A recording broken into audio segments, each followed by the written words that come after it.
लेकिन पाउला हंसते हुए पीछे हट जाती है। इसके बाद वो खुद का ख्याल रखने के लिए कहकर चली जाती है और यहीं से टेटो के दिल में पहली बार सच्चे प्यार का एहसास होता है।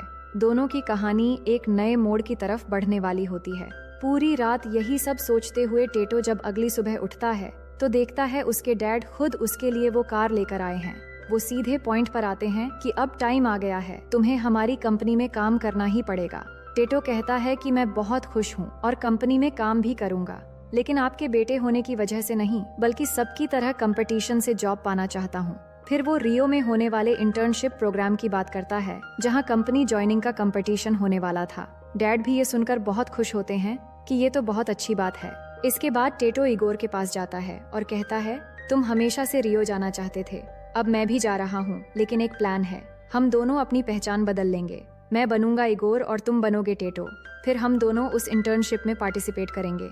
ये सुनते ही इगोर तैयार हो जाता है। इसके बाद दोनों रियो पहुंचते हैं, जहां टेटो सबसे पहले पाउला के बारे में पता करता है और वो असल में पाउला के लिए ही आया था।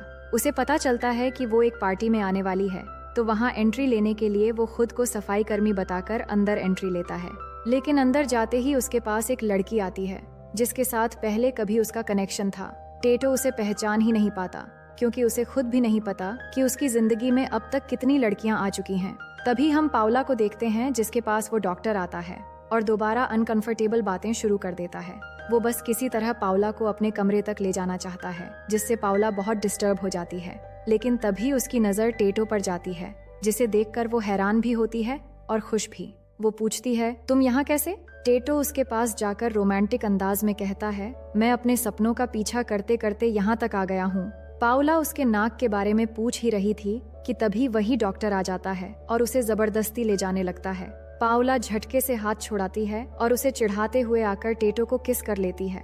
डॉक्टर का चेहरा देखने लायक होता है और टेटो खुद समझ नहीं पाता कि ये सब इतना जल्दी कैसे हो गया। इसके बाद दोनों बीच पर जाते हैं। टेटो पहली बार अपने दिल में सच्चे प्यार को महसूस करता है और पाउला का साथ पाकर वो बहुत खुश होता है। वो उसे अपनी इंटर्नशिप के बारे में बताता है और पाउला भी उसकी बातें सुनती जा रही थी, पर टेटो अभी तक अपनी पहचान नहीं बताता। इसी बीच वो धीरे से करीब होकर किस करने की कोशिश करता है, जिससे पाउला को थोड़ा अनकंफर्टेबल तो लगता है, पर वो बुरा नहीं मानती और कुछ काम है कहकर चली जाती है।